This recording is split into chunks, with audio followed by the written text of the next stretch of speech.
पहाड़ी पर चढ़े और बैठ गए। उनके शिष्य उनके पास आए और वह यह कहते हुए उन्हें शिक्षा देने लगे। और संख्या 3 देखिए, धन्य है वे जो अपने को दीनहीन समझते हैं। स्वर्ग का राज्य उन्हीं का है। देखिए, आप सबसे पहले ईश्वर के राज्य और उसकी धार्मिकता की खोज में लगे रहिए। तो क्या बनना है? दीनहीन बनना है। स्वर्ग का राज्य आपका है। फिर आगे 4, धन्य है वे जो नम्र है, उन्हें प्रतिज्ञात देश प्राप्त होगा। धन्य है वे जो शोक करते हैं, उन्हें सांत्वना मिलेगी। 6, धन्य है वे जो धार्मिकता के भूखे और प्यासे हैं, वे तृप्त किए जाएंगे। धन्य है वे जो धार्मिकता के भूखे और प्यासे हैं, वे तृप्त किए जाएंगे। कहां? बिल्कुल इस जीवन में आप भूखे प्यासे हैं। वो शारीरिक भूख भी है। क्यों? क्योंकि आपका भरोसा उस ईश्वर पर है जो आपको तृप्त कर सकता है। और यीशु क्या कहते हैं? धन्य है वे जो धार्मिकता के भूखे और प्यासे हैं। धार्मिकता कम शब्दों में क्या है? पाप रहित जीवन जीना। जो निष्पाप जीवन जीता है वो धार्मिकता में जी रहा है। जो अपने पापों की क्षमा प्राप्त करके पाप को त्यागने की कोशिश करता है, वो धार्मिकता के भूखे और प्यासे हैं। ये धन्य है क्योंकि ये तृप्त किए जाएंगे। किनके द्वारा? ईश्वर के द्वारा।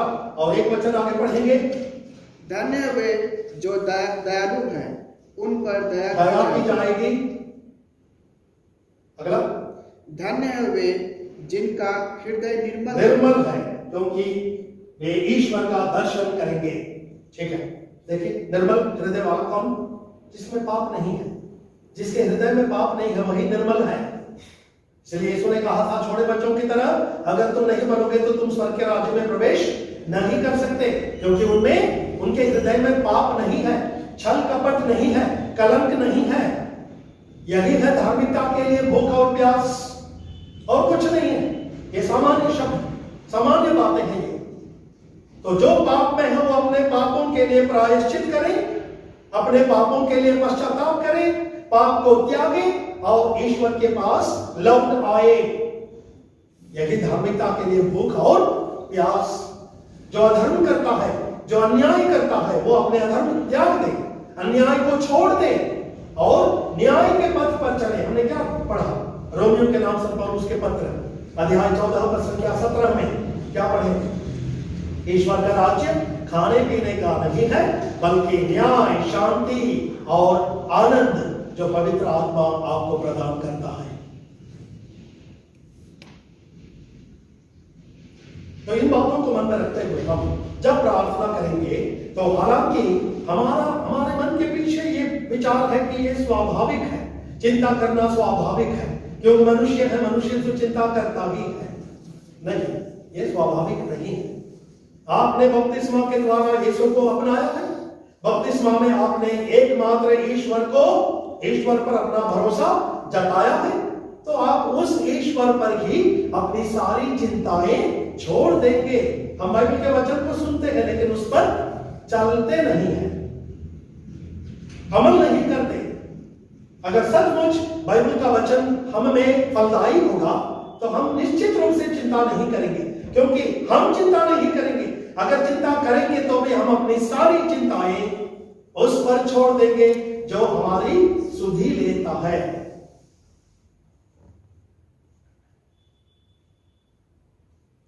तो प्रार्थना में हम सबसे पहले क्या करें? क्या करें?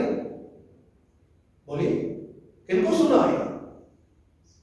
बिल्कुल, प्रार्थना तो ईश्वर के साथ है। ईश्वर के पास हम प्रार्थना करते हैं। हम एक दूसरे से जो बातें करते हैं वो वार्तालाप होती है, वो प्रार्थना नहीं है, वो प्रार्थना नहीं कहलाता है। हम ईश्वर के साथ जो संबंध जोड़ने की कोशिश करते हैं, ईश्वर से बातें करते हैं वो प्रार्थना होती है। ईश्वर के वचन को जो सुनते हैं वो प्रार्थना है। प्रार्थना एक तरफा नहीं होती है। प्रार्थना एक तरफा नहीं होती है। आप ईश्वर को सुनाते हैं और ईश्वर आपको सुनाता है। हम तो सुना के चले जाते हैं, सुनो तुमको जो सुनना है सुनो, बेटा बीमार है, ये है वो है, सुन लो और हम चल लेते हैं, है कि नहीं? लेकिन ईश्वर जो जवाब देना चाहता है, उसके बाद घर आकर बोलेंगे इतने दिन से प्रार्थना कर रहा हूं, हाँ इतने दिन से बोल मांग रही हूं मैं, आप दे नहीं रहे, आप सुनिएगा तो अब तो सुन ही न रहे। आपके द्वार के सामने खड़े खटखटा रहा है यीशु, आप खोलिएगा तब तो। आप अंदर व्यस्त हैं तो पूरी प्रार्थना पूरी नहीं है आपकी। आप जो मांग कर रहे हैं इसे आप अपने पिताजी से ही मांग कर रहे हैं, उसके बाद आप भाग जाइएगा वहां से, तो मिलेगा कैसे आपको? अब वो जो अपनी क्षमता बताएंगे या इतने दिन में मैं दूंगा तुमको, मुझे व्यवस्था करनी पड़ेगी, इतना तो सुनिएगा ना। वो भी सुनने को तैयार नहीं है क्योंकि आप व्यस्त हैं, आपके पास समय नहीं है। 2 मिनट के लिए जो गए और प्रार्थना किए, जो बोलना था बोले और चल दिए। उसके बाद अब ईश्वर आपको बताना चाहता है, ईश्वर अपने वचन को आपको सुनाना चाहता है, बैठ के सुनिएगा, है ना?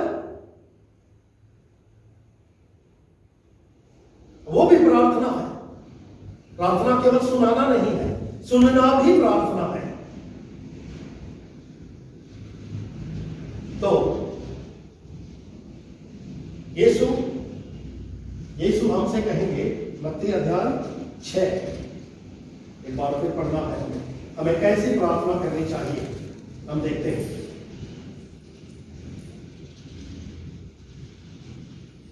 पद संख्या 5 को पढ़ेंगे, अध्याय 6 पद संख्या 5।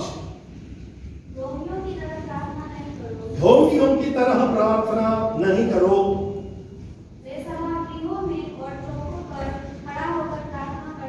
वे सभागृहों में और चौकों पर खड़ा होकर प्रार्थना करना पसंद करते हैं। क्यों पता है आपको? जिससे लोग उन्हें देखें। तो लोग उन्हें देखने से क्या होगा? लोग अगर उनको देखते हैं, ये ढोंगी जो है वे चौकों पर और सभागृहों पर खड़े होकर अपना हाथ उठाकर प्रार्थना करना पसंद करते हैं, जिससे लोग उन्हें देखें। अब अगर लोग उन्हें देखें तो क्या होता?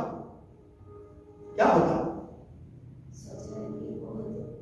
धार्मिक व्यक्ति है, बहुत अच्छा आदमी है। आप जब किसी की सहायता करते हैं, कोई भिखारी है, आप उसकी मदद करते हैं,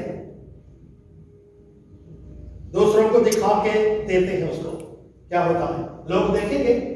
तो लोगों के देखने से क्या होता?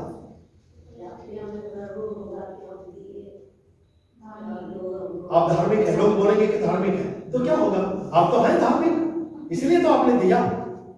आप परोपकारी है, इसलिए आपने दिया उसको। जो देता है ईश्वर के सामने में दाहिने हाथ होकर दान देते हैं, तो बाएं हाथ को पता नहीं। ठीक है, ना जान पाए, ठीक है, तो चुप गुप्त रूप से देने के लिए मदद करने के लिए बात है। ठीक। अगर किसी ने देख लिया तो क्या होगा? या तो उसका मन में गर्व आ गया कि वहाँ दिए लोग पूजा उठा रहे हैं। हाँ, ये लोगों से वाह वाह सुनना नहीं सुनना है। यीशु का ये कहना है, हमें पुरस्कार पाना है। आप जब प्रार्थना करते हैं, आपको ईश्वर पुरस्कृत करेंगे। आप जब भिक्षा दान देते हैं, आपको ईश्वर पुरस्कृत करेंगे, लोग नहीं। आप जब तपस्या करते हैं, आपको ईश्वर पुरस्कृत करेंगे। इसीलिए आप तपस्या करेंगे, इसीलिए आप प्रार्थना करेंगे, इसलिए आप भिक्षा दान देंगे, इसलिए आप परोपकार करते हैं, इसलिए आपको पुरस्कार ईश्वर से मिलेंगे।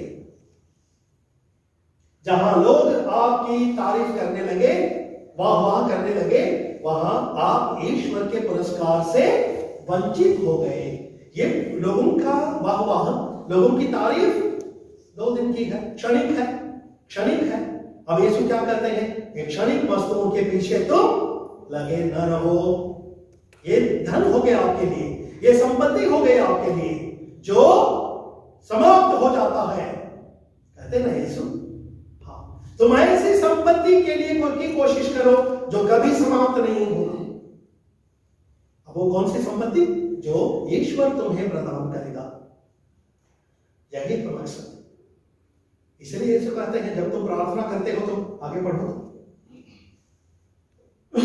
लेकिन जब तुम प्रार्थना करते हो, जब तुम प्रार्थना करते हो तो अपने कमरे में जाकर द्वार बंद कर दो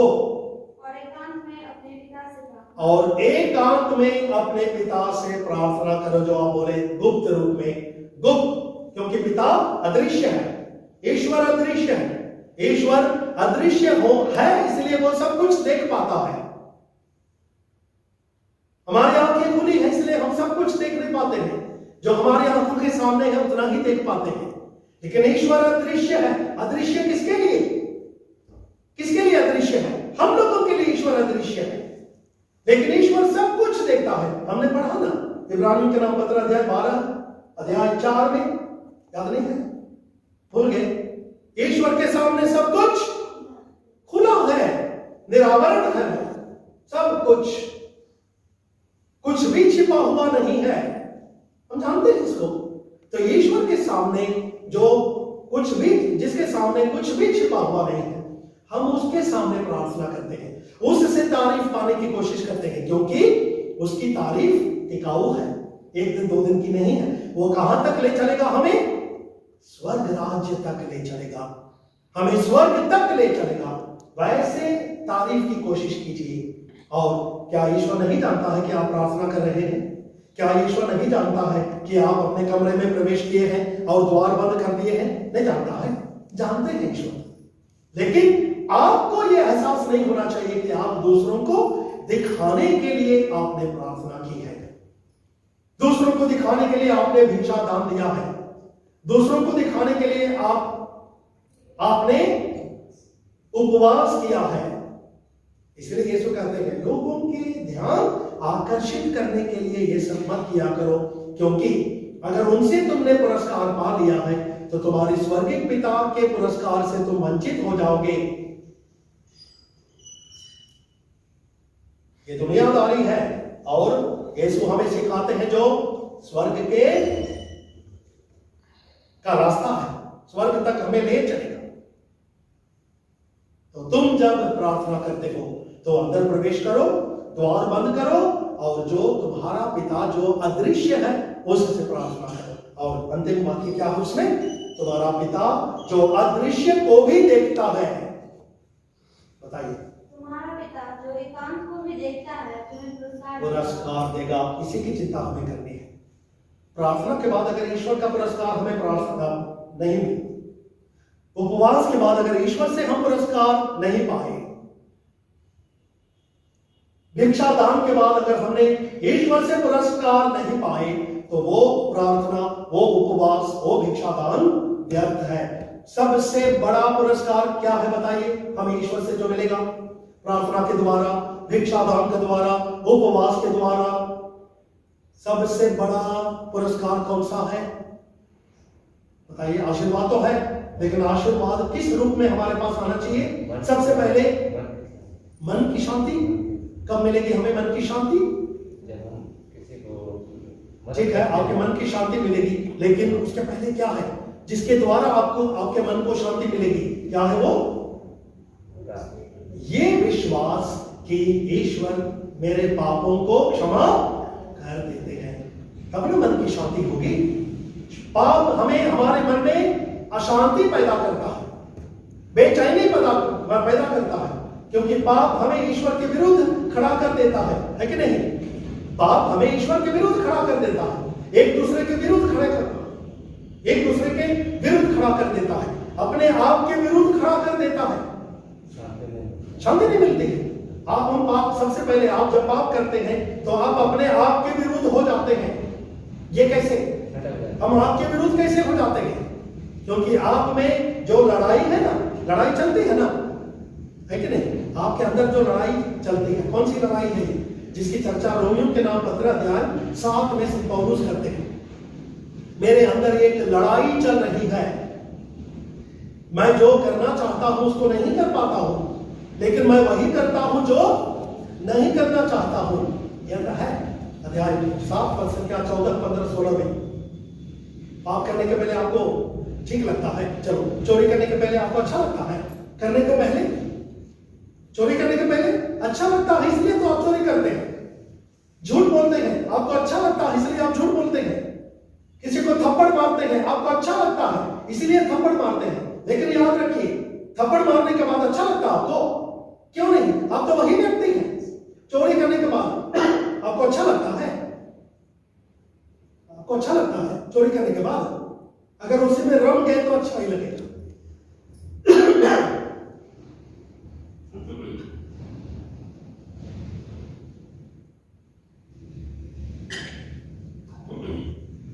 किसी से झगड़ा करने के बाद आपको अच्छा नहीं लगता, पछतावा होता है, पछतावा होता है, लेकिन आपको अच्छा नहीं लगेगा, आपको बेचैनी लगने लगती है।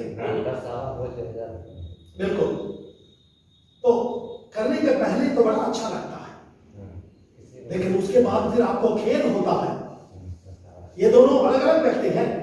जो चोरी करने के पहले जिसको अच्छा नहीं लग रहा था और चोरी करने के बाद जिसको अच्छा लगता है, या चोरी करने के पहले जिसको अच्छा लग रहा था और चोरी करने के बाद जो अच्छा लगता है, ये दोनों अलग अलग व्यक्ति हैं। बोलिए नहीं, एक ही व्यक्ति तो है, आप ही हैं। तो आप अपने अंदर में एक लड़ाई और संघर्ष को देख पाते हैं। आपके अंदर में लड़ाई और संघर्ष होता है, इसका नजरअंदाज कर देते हैं। ईश्वर की आवाज वही है जहां लड़ाई के पहले आपसे कहा जाता है कि नहीं, माफ करो, क्षमा करो। इसलिए यीशु कहते हैं ना, तुमने सुना है, पूर्वजों से तुमने सुना है कि नहीं, आंख के बदले आंख, दांत के बदले दांत, लेकिन मैं तुमसे कह देता हूं। ये बात आपको याद आती है कि नहीं?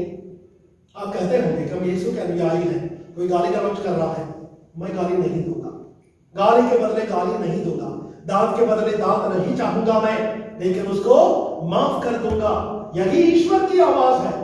उसको नजरअंदाज करके अगर आप गाली के बदले गाली ही दीजिएगा तो आपने क्या किया?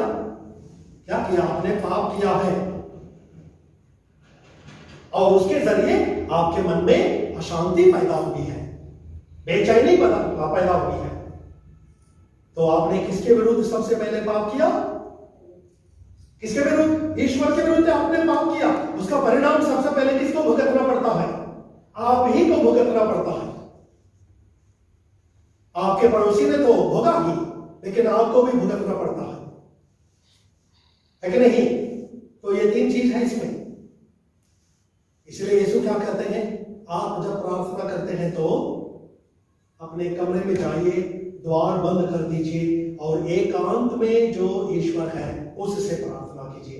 तुम्हारा पिता एकांत में है। एकांत अकेले नहीं है।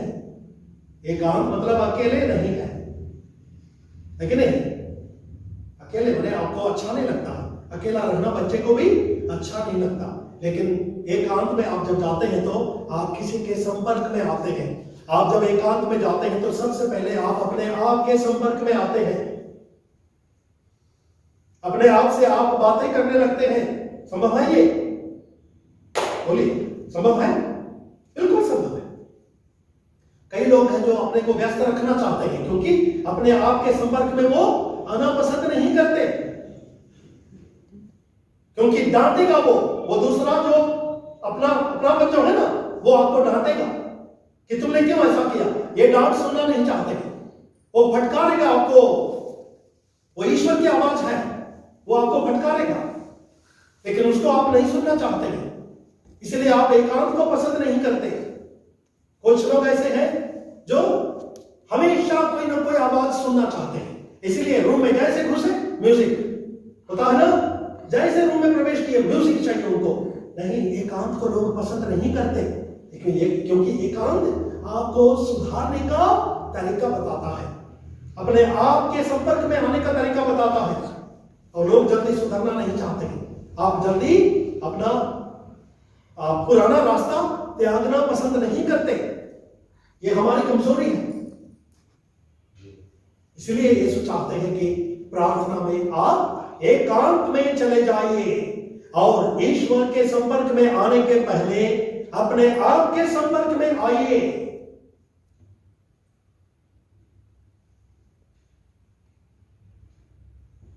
प्रार्थना के नाम जाते हैं, उसके बाद भटकता है ना मन हमारा? मन भटकता है कि नहीं भटकता है। प्रार्थना के लिए जब आप एकांत में चले जाते हैं, अच्छा गिरजा ही चले आते हैं, तो दिल दिमाग कहाँ रहता है? कहाँ रहता है?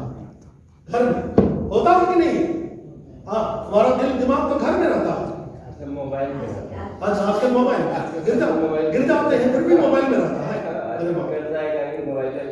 ध्यान रहता है, ऐसे ध्यान यहाँ रहता है।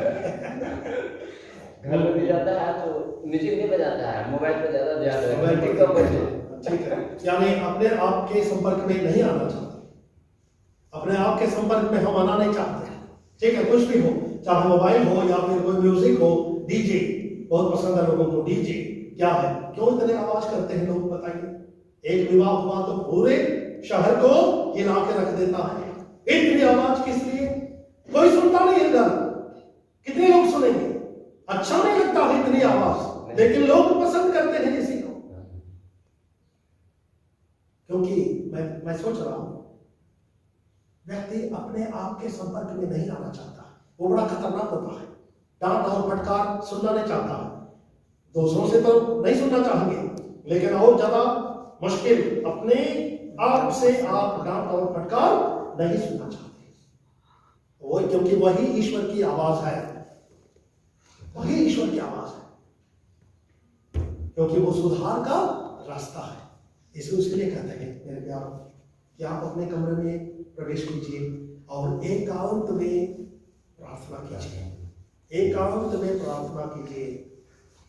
अब हम ये ना सोचें कि गिरजा जाने की जरूरत नहीं है, क्योंकि यीशु ने कहा कि अपने रूम में जाइए और दरवाजा बंद कर दीजिए और एकांत में प्रार्थना कीजिए। हम जानते हैं कि सामूहिक प्रार्थना क्यों होती है, हम गिरजा आते हैं तो फिर क्यों एकत्रित होते हैं, हम जानते ही हैं। आखिर प्रार्थना से हमें पुरस्कार चाहिए, प्रार्थना से हमें पुरस्कार चाहिए। किससे? ईश्वर से। परोपकार के काम से हमें पुरस्कार चाहिए ईश्वर से। पाप क्षमा, मैंने कहा सबसे बड़ा पुरस्कार जो आपको मिलेगा वो पाप क्षमा है। आपके पापों के लिए प्रायश्चित करनी है, आप प्रार्थना कीजिए। आपके पापों के लिए आपको प्रायश्चित करना है, आप भिक्षा दान दीजिए। आपके पापों के लिए आपको प्रायश्चित करना है, आप तपस्या कीजिए, त्याग कीजिए। दूसरों के लिए नहीं, सबसे पहले अपने लिए, क्योंकि मैं सबसे पहले चाहूंगा कि ईश्वर का राज्य और उसकी धार्मिकता की खोज मैं करूंगा, अपने लिए करूंगा। आपको प्रवचन देने के बाद मैं अगर नरक चले जाऊंगा तो क्या फायदा, बताइए, है कि नहीं? आपको मैं अगर सही रास्ता दिखा दूंगा, आपको बोलिएगा कि फादर है इसलिए बोलता है, ठीक, लेकिन अगर मैं ही नरक चले जाऊंगा, मेरा जीवन इस वचन पर आधारित नहीं है, तो फिर क्या फायदा, बेकार न हुआ। बिल्कुल। तो सबसे पहले यह मेरे लिए है। आप जो प्रार्थना करते हैं अपने आप के लिए, अब इसमें स्वार्थ नहीं है। कोई भी यह ना समझे कि यह स्वार्थ है, नहीं है, इसमें स्वार्थ नहीं है। लेकिन मैं अपने आप को तो सुधारूंगा। अगर मैं अपने व्यवहार को, अपने आचरण को अगर मैंने सुधार लिया है, तो फिर मुझे प्रचार करने की कोई जरूरत नहीं है दूसरों के लिए।